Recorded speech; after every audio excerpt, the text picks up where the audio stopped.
My self-reflections are a relationship between me and me. It's recursion. Output is input. What I send out, I receive in. But how does it work? What's up with introspection, self-reflection, narcissism? What's up with self-awareness, which sounds good, and self-consciousness, which sounds bad? Intuitively, it's me looking at me. But which me's? Though I feel like a unified entity, an integrated whole, I change a lot from situation to situation, shifting between different blends of my senses, moods, attitudes, behavior. My introspections are one mix of me attending to another mix of me. I can see, touch, feel, or smell my toes or my elbows. I can try to imagine how they look to my friend or my enemy. All of that is introspection. It's not as simple as the one me seeing the one me. It's mercurial too. In a flash, I can shift between different perspectives on different facets of myself. My attention isn't some constant wattage beam either. I take sideways glances at myself. I can observe some aspect of myself out the corner of my attention. Introspection isn't one state. We could call it a hall of mirrors, but metaphorically only. A mirror won't show me how I smell or feel. A hall of mirrors only deals with appearances, which is why, ironically, you can't get narcissists to look in the mirror. Sure, they might gaze at themselves all day, but it's a mindless gaze at a fictional self-idealization. You can't get them to look at their flaws. They'll second yes themselves, affirming their every move. They'll never second guess themselves because that would make them self-conscious. There's stuff about me I don't want to see. I attend to it gingerly, if at all. There are parts of me I successfully ignore for decades. Out of sight, out of mind. Nope, I don't want to know the half of me. For example, the back half of me, my butt, which I don't bet is particularly attractive in a world where butts matter.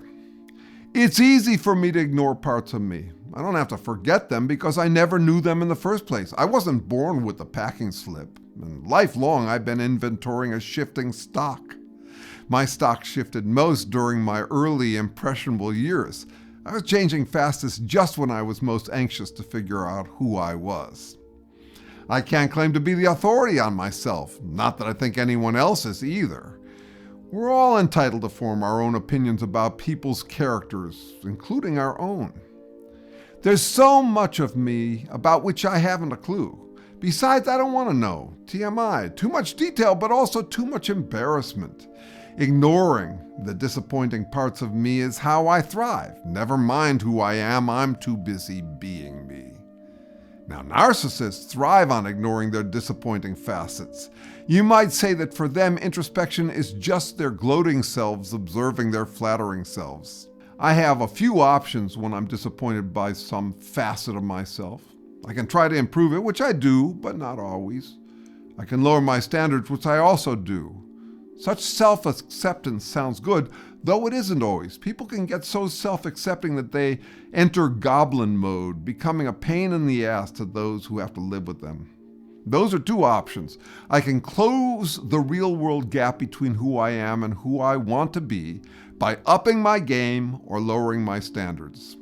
They're captured in the Serenity Prayer, the courage to change and the serenity to accept things about me. And another two. I can ignore the real-world gap between what I am and what I want to be. That is, I can escape into an unrealistic, idealized self-image, which I can also do in two ways. I can pretend I've accepted what I haven't, like insisting that I'm over some disappointment when I'm not. Or I can pretend I've met my standards when I haven't. For example, insisting my butt is cute when it isn't, or insisting I'm a stable genius when I'm not. That's the move narcissists make most. Meet or change my real-world standards, or pretend I've met or changed my standards. I do all four of those things, but if I lean too much on pretending, I become a narcissist.